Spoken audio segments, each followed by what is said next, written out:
25 snaps? Is that all you had? I mean, what's it feel like to only play that many snaps and have an extra day?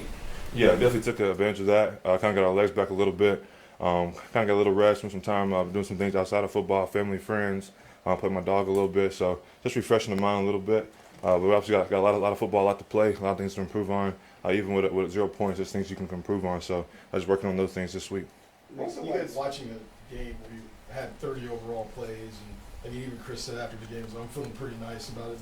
But what's it like when you have little to really review from a previous game going to the next one? Yeah, it's always learning curves, man. There's some communication things, things you can go here and there, especially in my position. There's a lot of noise when I'm out there on defense, so I'm learning when not to make a check or making a bad check or just making things in a timely manner. Things you can always improve on throughout the week, but obviously we didn't play that many snaps, so playing around, we were fresh, so energy and effort definitely was one of the things we're working on. Nick, you guys have faced a lot of backs this year against other teams. They have all this production. I guess why has this team been so good against the run, especially against the elite running backs? Yeah, it's also our D-line. I think they do a great job of taking on blocks for us, putting two hands on guys and getting us run-throughs. I took advantage of those early in the game, but also just the coaches. I put a great scheme together. I'm taking away what they want to do best, make them do the second or third thing, and then after that, we're just flying around. Production at the ball. We're just trying to have fun. I think we got me, Leo, and Drew. We're trying to fight to the football, so see who gets there first, and that's kind of our mindset every play. What stands out about Washington in your mind? Yeah, I think what stands out is about the offensive tackles obviously been playing great for them. They do a great job to get their pass catchers back, so it's going to be a boost, added boost to those guys, and the running backs are doing great this year. One's averaging 5.3, I think, per carry. And you got another one averaging, I think, 4.2 or something like that. So that's going to be a challenge for us up front. Stop the run early, give them favorable downs for us, and figure out the quarterback. Nick, you've been able to play from in front the last couple of weeks. How much the offense has really been going?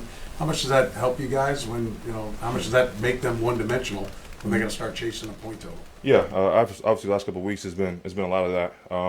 Run teams early and then getting to the later half of the game, having to pass the ball a little bit to score points. So obviously it helps us a lot. I just joke around with those guys, just don't score in 3 minutes and keep the 8-minute, 9-minute drives out there so we're always fresh. But yeah, man, scoring points, man, I think it's giving us a lot of juice on offense and defense, and also special teams, and giving the crowd a little juice too. So we're pumping those guys up, put the ball in the end zone, baby, and we're gonna have good games. What do you prepare for with Mariota?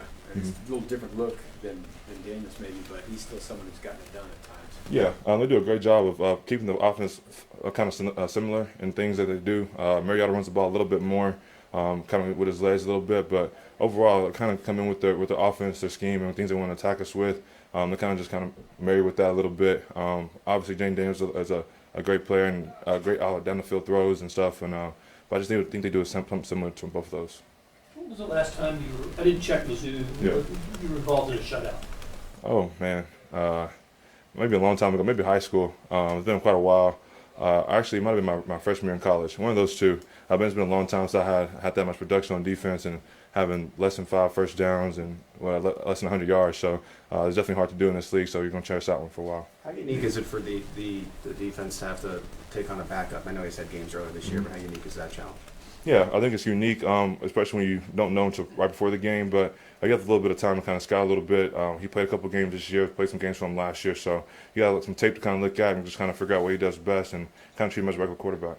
Nick, speaking of high school and college, we were talking to Patrick about his recruitment at Texas Tech. You came out of Texas high school football also. Yeah. What do you remember about your recruitment to Missouri? Is there anything you appreciate about how they?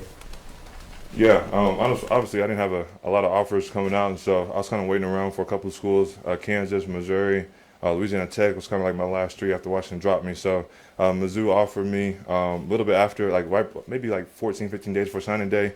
So I remember just being ecstatic, took an official visit, kind of felt like home, and just wanted to play in the SEC. So kind of checked all the boxes off, and that's kind of my recruitment in a nutshell. Probably about 21 days long, I guess, picking up good schools. So, yeah. I've kind of thought this for a while. A lot of the players on your team who have been really good have had kind of similar stories than that. Mm-hmm. Not everyone on your team was a 5-star recruit and all that stuff. There are some guys. Mm-hmm. But do you think that's kind of a mentality that has been around this group, that even though you've won Super Bowls and you're in the National Football League, that you still got a little bit of chip? Yeah, I feel like it's a chip on the shoulder and also just a sense of humbleness. Guys never, you know what I'm saying, a lot of us didn't have everything coming out of high school or have it all together or just wasn't highly talented guys. So we understand the team aspect of it. And yeah, I feel like that shows a lot of selfless guys trying to take things out for their own play a little bit, or they got better stats or chase things and putting the team first. So I definitely see that. Are you a guy that, do you look at the standings? Are you aware of where you guys are in the standings at all? And not really. It's a lot of football left to play. We're just trying to win a game every week. So if I asked you right now, are you in or out of the playoffs if they were today? Do you know? I'm pretty sure we're out. Kind of a mindset. We didn't play very well first couple of weeks, so yeah, I'm pretty sure we're out. But just taking week by week. Nick, you've seen DeLeo now from the very beginning of his professional career. Yeah. He's asked to do a lot of different things. In your mind, where has he progressed the most? Yeah, he's always been a great at the run defense. Honestly, his best thing he's probably done the last 2 years is communication, the IQ of the game, learning things around him, things that are happening. It was things that linebackers we can alert each other to. You can kind of see him kind of doing that a lot, and also just evolving in terms of being a D lineman a little bit. He's doing this a little bit more rushing, a little bit this year, and a little bit last year, but more this year. So adding that to his toolbox, and he's executing at a high level with that.